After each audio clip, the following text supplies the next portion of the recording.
అందరికీ మరణాత. మోసే ఉపవాస 40 దినములు ధ్యాన దీపికలో నుండి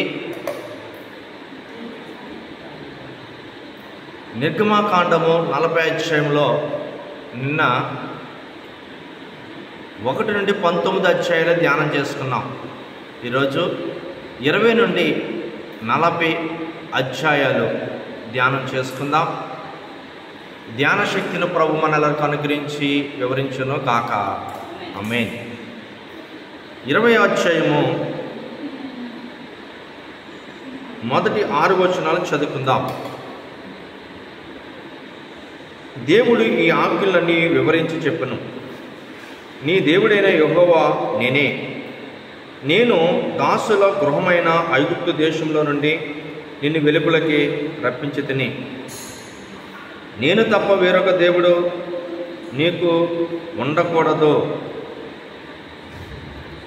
పైన ఆకాశమందే కానీ, క్రింద భూమి అందే కానీ, భూమి కింద నేల ఎందే కానీ నిండు దేని రూపమును అయినను విగ్రహమైనను నీవు చేసుకొనకూడదు.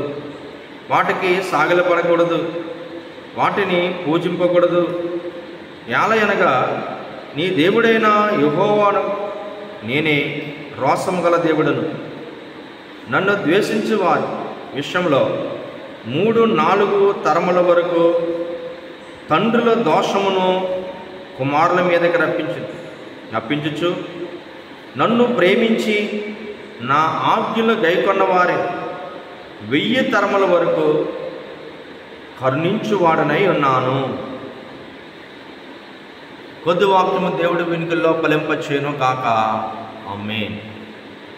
నీ ఆజ్ఞలను స్థాపించి బైబిలు మిషనను స్థాపించి దేవదాసు అయ్యను మాకు బహుమతుగా ఇచ్చితివి. నీ సన్నిధి నిలుపు నాలో, నీ సన్నిధి నిలుపు. ప్రార్థన చేసుకుందాం. తండ్రి, మరొక మారు నీ ఏర్పాటు ప్రజల ప్రయాణ పుస్తకంలో దగ్గరకు మేము వచ్చుచున్నాం.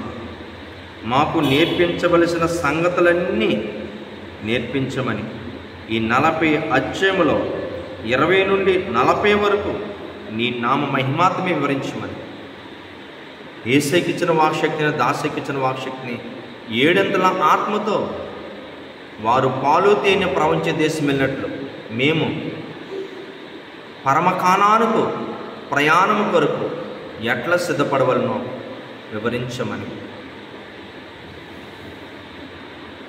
త్వరగా పెండ్లి కుమారుడిగా రానైన యేసుక్రీస్తు ప్రభువాన్ని బట్టి యేసుకిచ్చిన వాక్శక్తిని, దాసకిచ్చిన వాక్శక్తిని 7 ఆత్మతో వాక్యం అందించమని యేసు నామమున ప్రార్థించుచున్నాం మా పరమ తండ్రి. ఆమేన్. ఇక్కడ చదవబడిన వాక్యంలో చక్కటి మాటలు మనకు కనబడుతున్నాయి. నిర్గమాకాండం కొరకు నిన్న చాలా విషయాలు మనం తెలుసుకున్నాం. వెడలిపోవుట, ప్రయాణము. ఎక్కడి నుంచి వారు ప్రయాణం అయ్యారంటే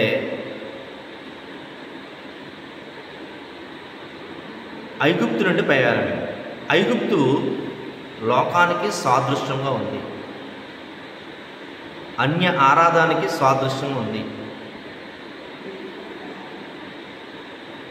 అన్యులంటే దేవుడంటే తెలియని వారు.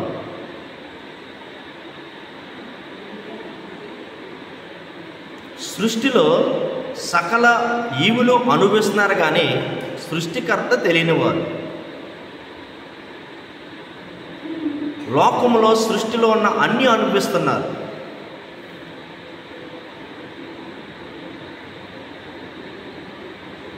వారిని తెలియచేయడానికే దేవుడు ఐగుప్తులో తన ఏర్పాటు జనాంగమైన ఇశ్రాయేలును ఏర్పాటు చేసి, ఒకటి వీళ్ళకి ఏదేను తోటలో పోగొట్టుకున్న మహిమ, పాపం వల్ల వచ్చిన ఎడబాటు, ప్రత్యేకంగా చూపించడానికి సీనాయి కొండ మీద దిగిన దేవుడు. ఇక నుంచి నేను మీతోనే ఉంటాను, మీరు చెప్పింది నేను చేస్తాను అను దేవుడు దిగివచ్చి పొదలో మాట్లాడిన దేవుడు, ప్రత్యక్షమైన దేవుడు, పరిచయం చేసుకున్న దేవుడు. నేను మీకు 10 ఆజ్ఞలు ఇస్తాను,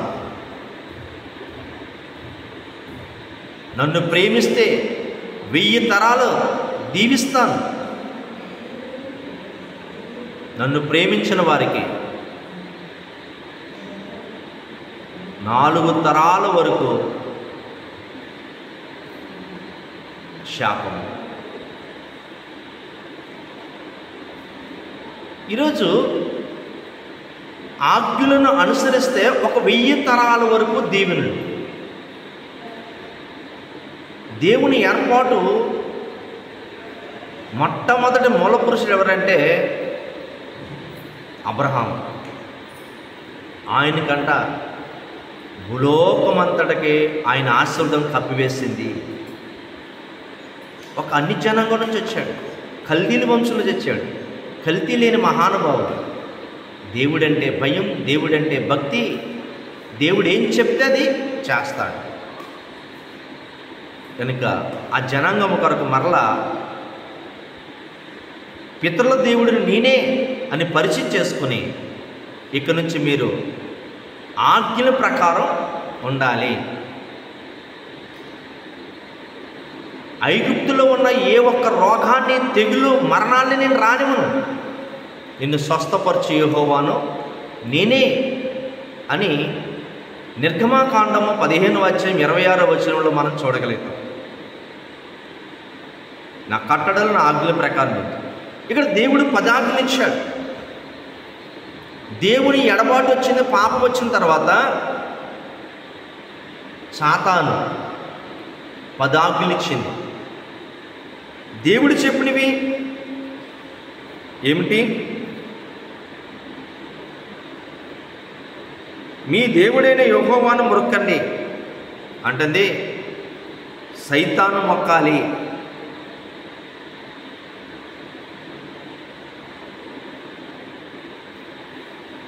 అలాగే 2వ ఆజ్ఞ, నీ దేవుని సేవించవలను, దేవుని దూషించాలి.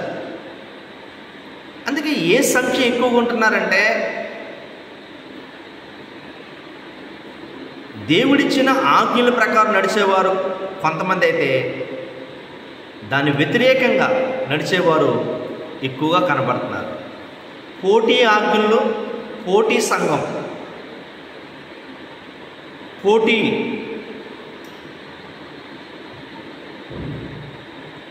పోటీతత్వం వచ్చింది సాతాను వల్ల.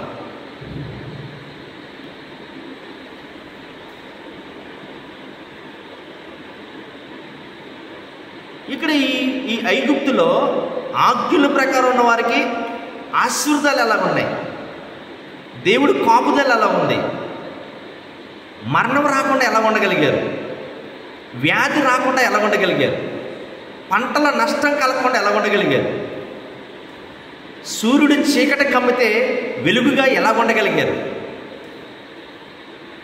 నీళ్లు రక్తంగా అయిపోతే వాళ్ళకి నీళ్ళు ఎలాగా త్రాగలిగారు.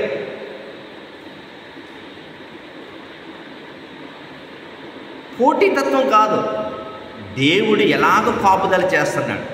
నేను గొప్ప అని దేవుళ్ళ వల్ల మనం కొట్టుకోవటం కదా మానవులు. వాటికి పరీక్ష పెట్టాలి. నిన్ను రక్షించే దేవుణ్ణి నువ్వు ఆరాధిస్తున్నావా? నిన్ను కాపాడే దేవుణ్ణి నువ్వు ఆరాధిస్తున్నావా? నిన్ను స్వస్థపరిచే దేవుణ్ణి నువ్వు ఆరాధిస్తున్నావా? మరణం రాకుండా కాపాడగలిగే వారిని నువ్వు ఆరాధించగలుగుతున్నావా? ఇక్కడ పోటీ ఆజ్ఞలు పెట్టి పోటీ సంఘాలు, పోటీ ఆజ్ఞలు, పోటీ దేవుళ్ళు వచ్చేసారు. అందుకే ఈ 20వ అధ్యాయంలో దేవుడు చక్కటి మాటలు చెప్తున్నాడు. విశ్రాంతి గైకను అని అంటే అన్ని దినాలు ఒకటే.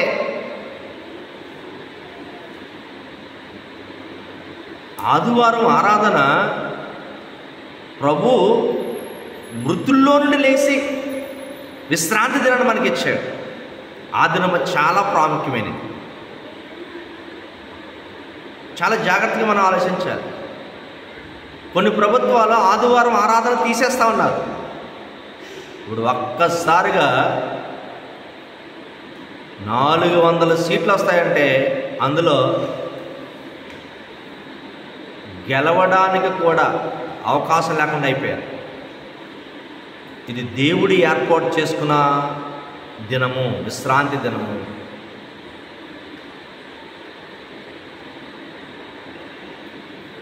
ప్రపంచమంతా కూడా క్రీస్తు పూర్వము, క్రీస్తు శకము డాక్యుమెంట్ క్రియేట్ అయింది. ఆయన లేకుండా ఏది లేదు. ఆయన ద్వారానే ఆధారం.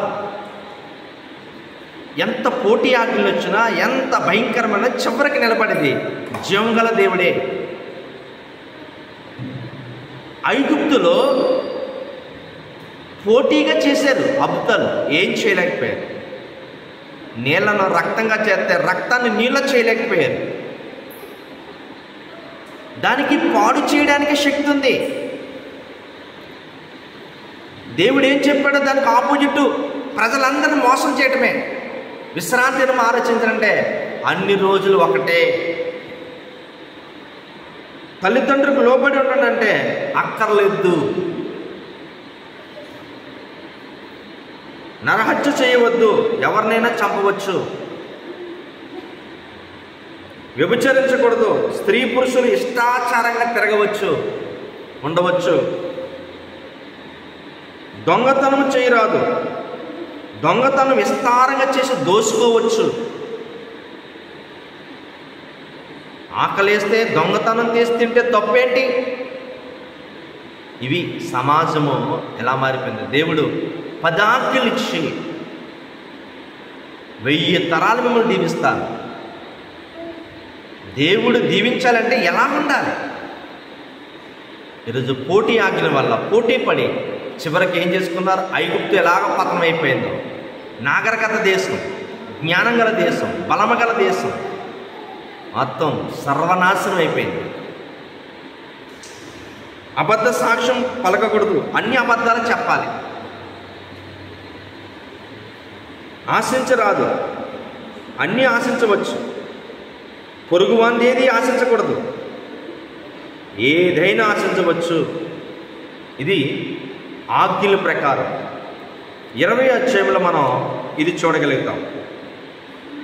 దేవుడు కనబడి మాట్లాడుతానంటే వద్దు వద్దు, నువ్వు కనబడి మాట్లాడితే మేము చచ్చిపోతాం, మేము చూడలేము. మెరుపులు ఉరుములు ధ్వనులు పడుతుంటే అప్పుడు మోషేతో అంటారు, మోషేకి నువ్వు చెప్పు, మోషే మాకు చెప్తాడు.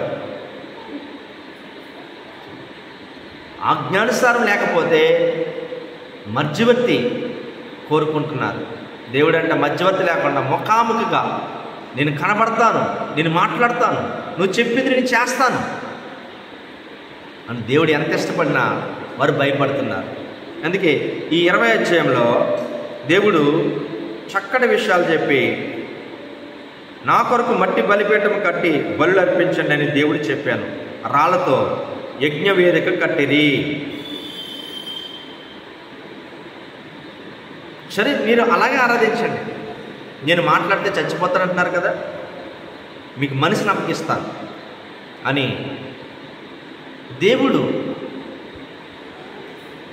పరిశుద్ధుడైన మోషేతో కాకుండా డైరెక్ట్ మాట్లాడుతారంటే వద్దన్నారు.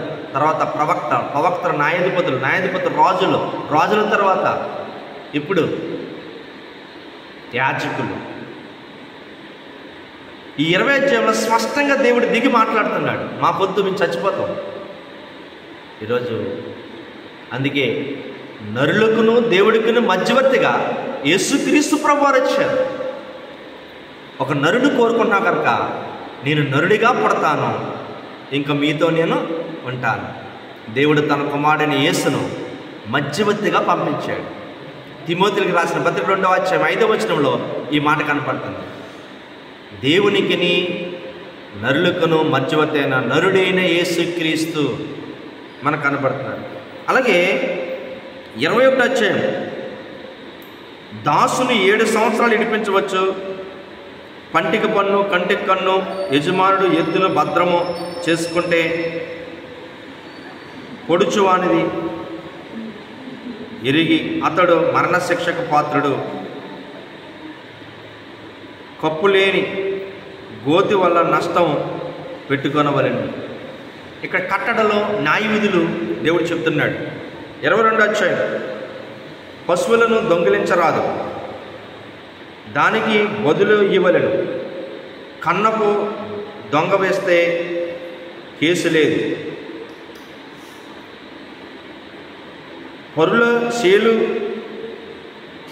మీయకూడదు, చేనులో అగ్ని తగలబెట్టనేయకూడదు, వ్యాజ్యము దేవుని యొద్దకు తేవలను, పెండ్లి నిబంధన శకునము కూడదు, పరదేశులను బాగుగా చూడవలను, దిక్కులేని వారిని నిందింపరాదు, అధికారులను నిందింపకూడదు, జ్యేష్ఠపుత్రునికి నాకు అర్పించవలెను.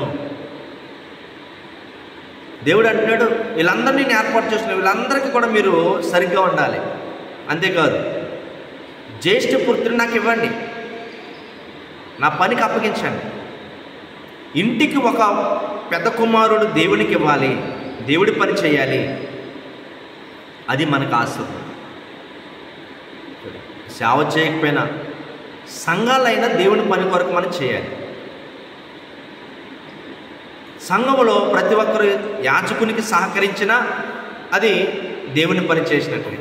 సంఘంలో ప్రతి పనిని చక్కగా జరిపించుకున్నా అది దేవుని పని చేసినట్లే. 23వ అధ్యాయం, లేని వార్తలు పుట్టించకూడదు, అన్యాయపు సాక్ష్యం పలకూడదు, శత్రుల పశువులను అప్పగించాలి. శత్రుల పశువులు ఎక్కడైనా మనకు కనపడితే వాళ్ళకి తీసుకెళ్ళి అప్పగించాలి. శత్రువే కాదా మెలగిలిపోయి, అది తప్పు. లంచం పుచ్చుకోకూడదు, పరదేశిని బాధించకూడదు, 6 ఏళ్ళు పండించి 7వ సంవత్సరం బీడిగా భూమి నుంచవలెను. భూమి 7 సంవత్సరాల పంట వేయకూడదు, 6 సంవత్సరాలు వేయాలి, 1 సంవత్సరం వదిలేయాలి. అది అనాథులకు, దిక్కులేని వారు ఆ పళ్ళు కోసుకుంటారు. బీదలకు పులిని రొట్టెల పండుగ ఆచరించవలను. గుడికి వెళ్ళినప్పుడు చందా తీసుకొని వెళ్ళవలెను. గుడికి ఒట్టి చేతులు వెళ్ళకూడదు. నువ్వు కష్టపడ్డ సంపాదించినంతా కూడా 10వ భాగం దేవుడికి ఇచ్చేయాలి, దేవునికి చందాగా ఇచ్చివేయాలి. 16వ కోత పండుగ ఆచరించవలను. 3 సంవత్సరాలకు పురుషులు మందిర దర్శనం చేయవలను. 3 సంవత్సరాలు కంపల్సరీ 3 సార్లు సంవత్సరంలో పురుషులందరూ దేవుని మందిరంలో కనపడాలి.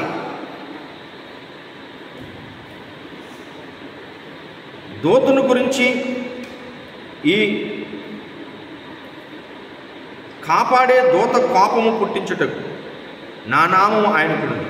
అన్యజనుల విగ్రహములను పగలగొట్టి వారిని నిర్మూలం చేయవలను.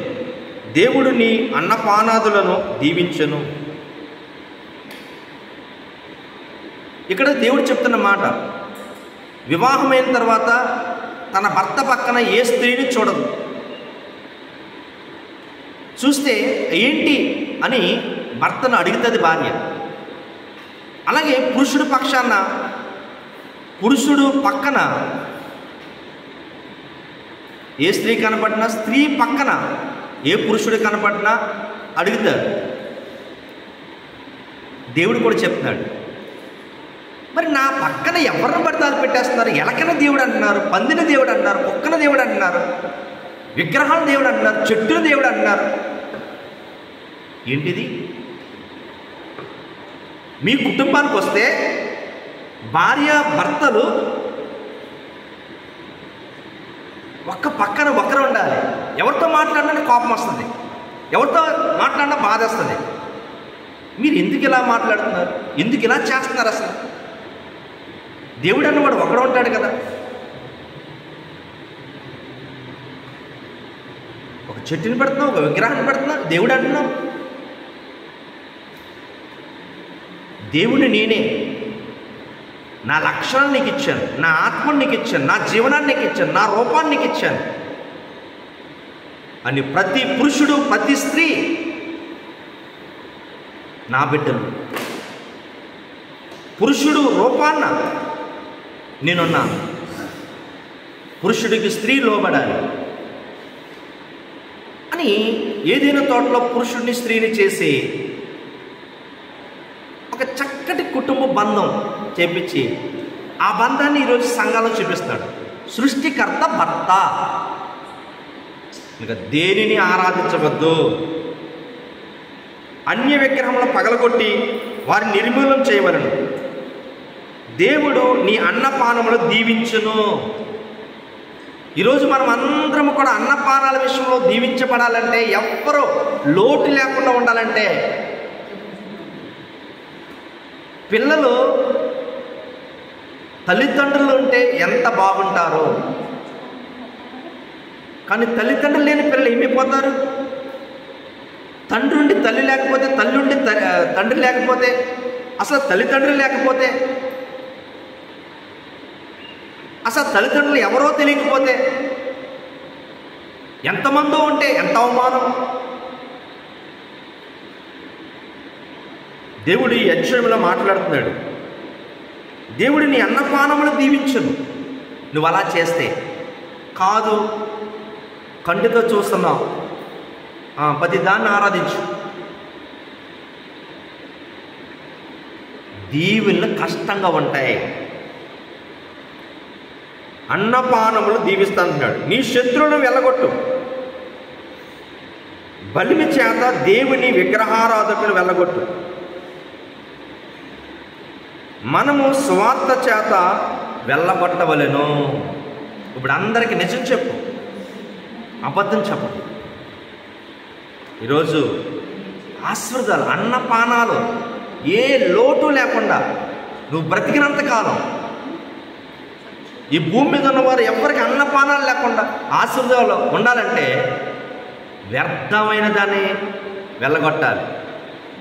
జీవము గల దేవుడు ఎవరన్నది చెప్పాలి. చెప్పకపోతే పాపం కట్టుకుంటాం.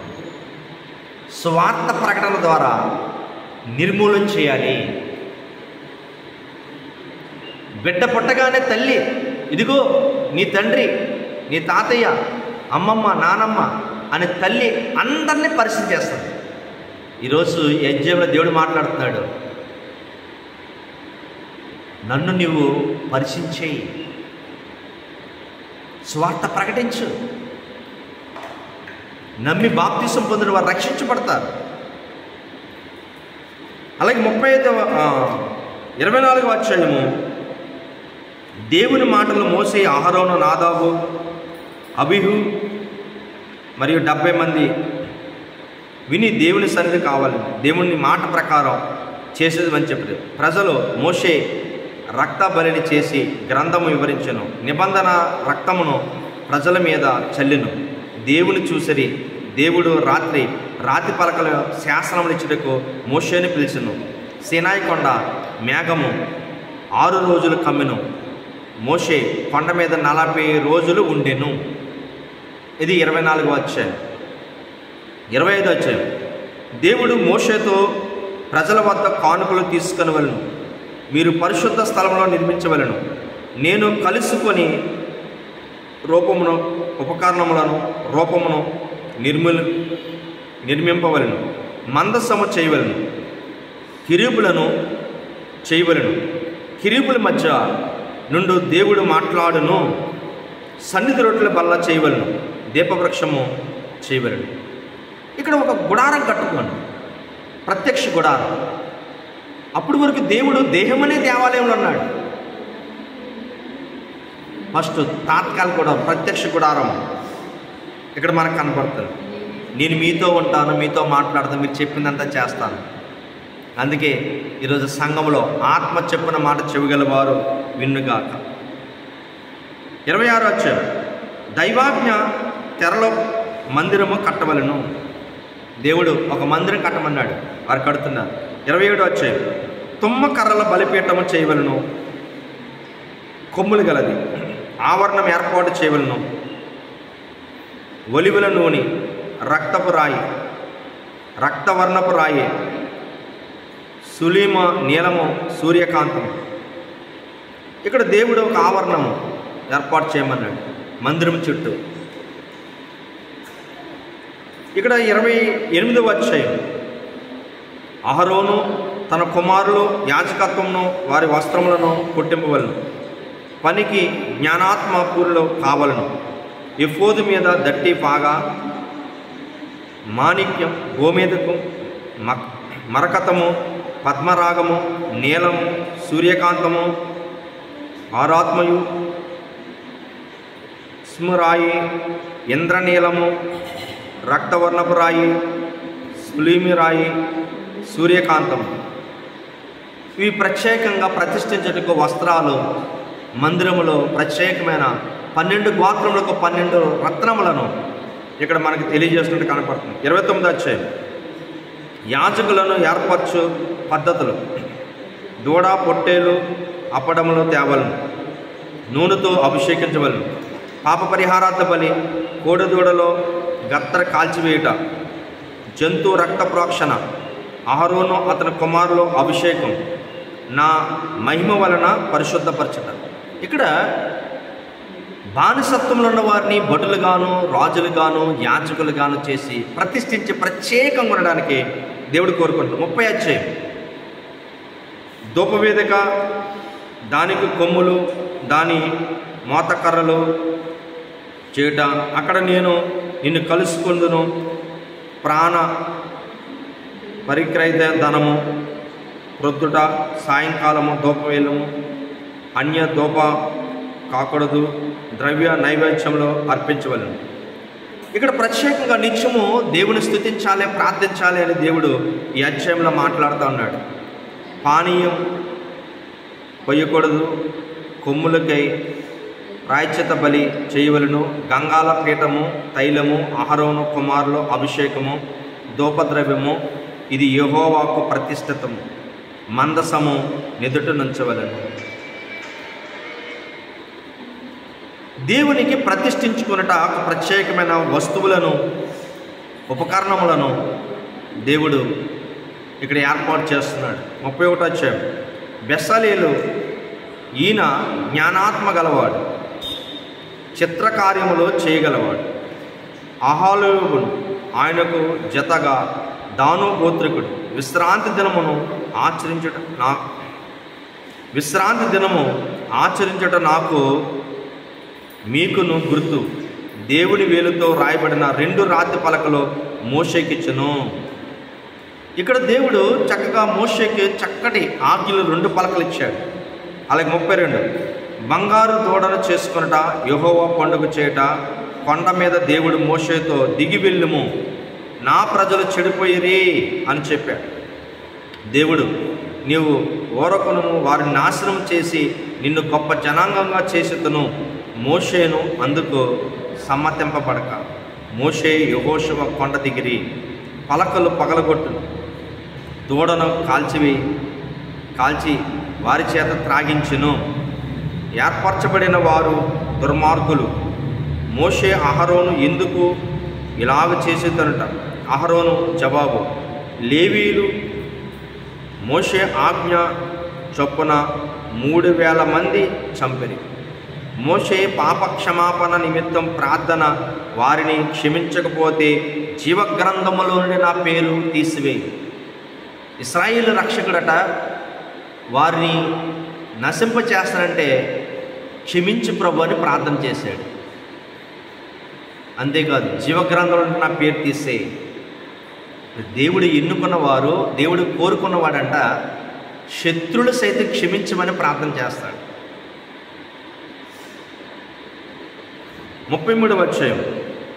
దేవుడు, నేను దూతను పంపి అన్యజనులు వెళ్ళగొట్టెదను, మీరు పాలస్తీనాకు వెళ్ళండి. నగలు తీసివేసిరి.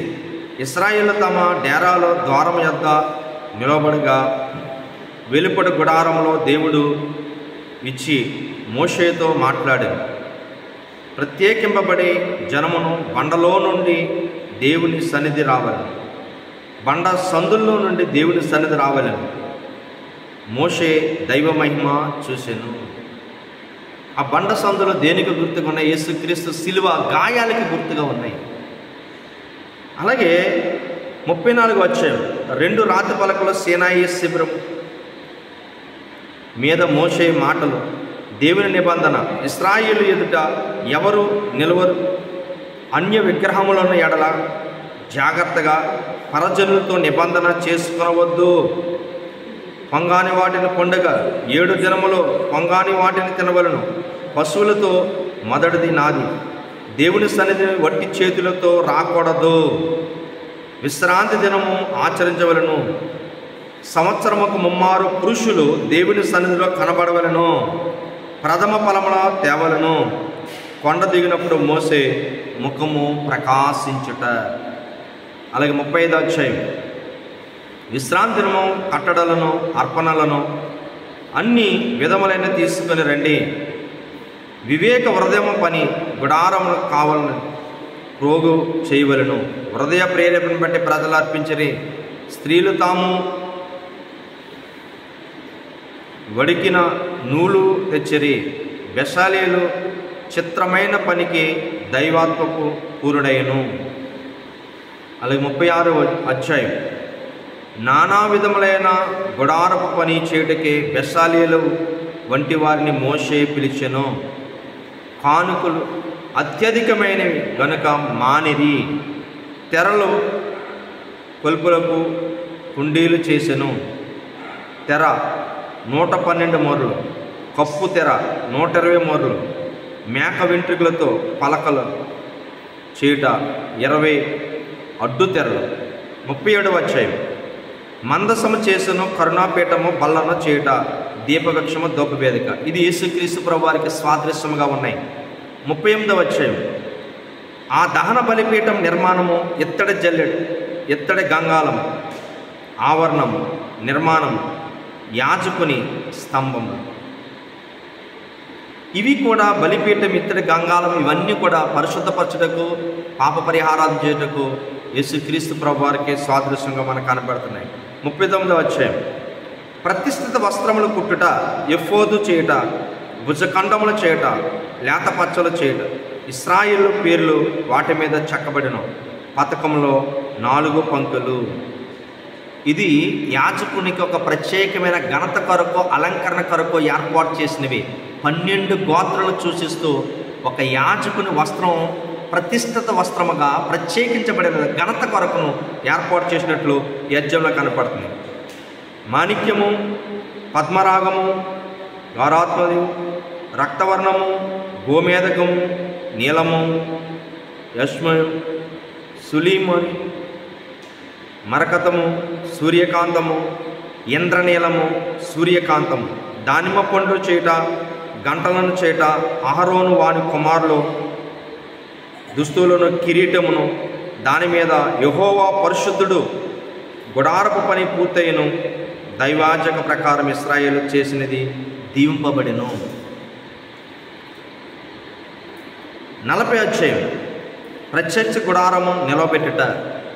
దేవుడు దేహం అనే దేవాలయం ఉండేవాడు, ఇదిగో నేను మీరు కలుసుకుందాం, మిమ్మల్ని పరిశుద్ధపరుస్తాను అని ఒక చక్కటి పరిశుద్ధ గుడారమును ఇచ్చి, దాంట్లో పరిశుద్ధ స్థలము, అతి పరిశుద్ధ స్థలము, పరిశుద్ధ స్థలము, ఆవరణము 3 భాగాలుగా చేశాడు.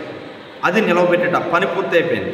మొదటి నెల మొదటి దినము గుడారంలోని వస్తువులు, సాక్ష్య మందసం, బంగారపు తొప్పు వేదిక, అడ్డుతెరలతో కప్పుట, బల్ల, దాని మీద వస్తువులు, దీపవృక్షము, మందిరము ద్వారము, గంగాళము, దహన బలిపీఠము, ఆవరణము.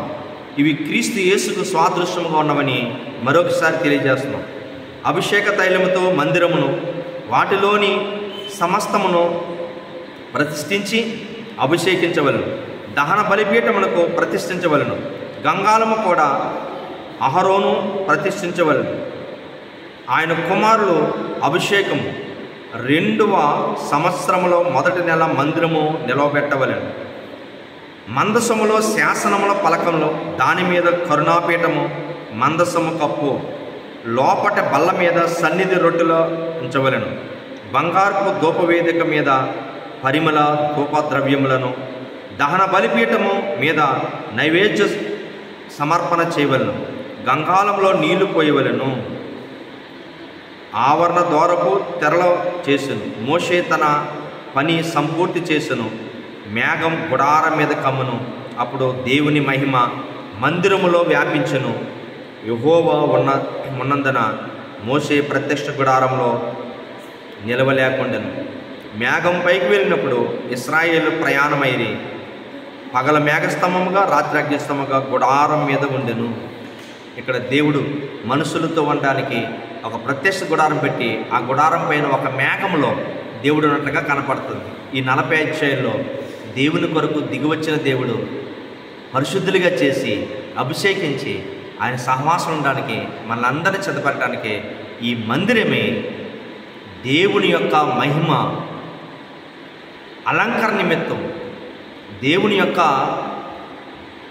ప్రత్యేకమైన ఉపకరణములు ఆయనకి సాదృశ్యంగా చేసుకొని, ఆయన ఎంత పరిశుద్ధుడో ఇవి అంత పరిశుద్ధమైనవి. యాజకుడు కూడా అంత పరిశుద్ధముగా ఉండాలి. ఆయన పరిశుద్ధతను పాలుపొందులు చేయడానికి, ఆయనతో సహవాసం చేయడానికి ఈ మందిరమును ఏర్పాటు చేసినట్టుగా కనపడుతుంది. కనుక ఇశ్రాయేలులు పరిశుద్ధపరచబడినట్లు, అహరోను అభిషేకం పొందినట్లు, మోషే ఆయన మహిమలో పాలుపొందులు చేసి ఆయన సన్నిధిలో మహిమలో ఏకమైనట్లు ఈరోజు ఈ పాఠముల ద్వారా అట్టి స్థితిని ప్రభు మనెల్లరకు అనుగ్రహించును గాక. అలాగను దైవ సన్నిధిలో నిత్యముండి 40 దినములు ఆయన సన్నిధి కాంతిని మన మీద ప్రకాశింపచేసి మహిమేగమెక్కించును గాక. ఆమేన్.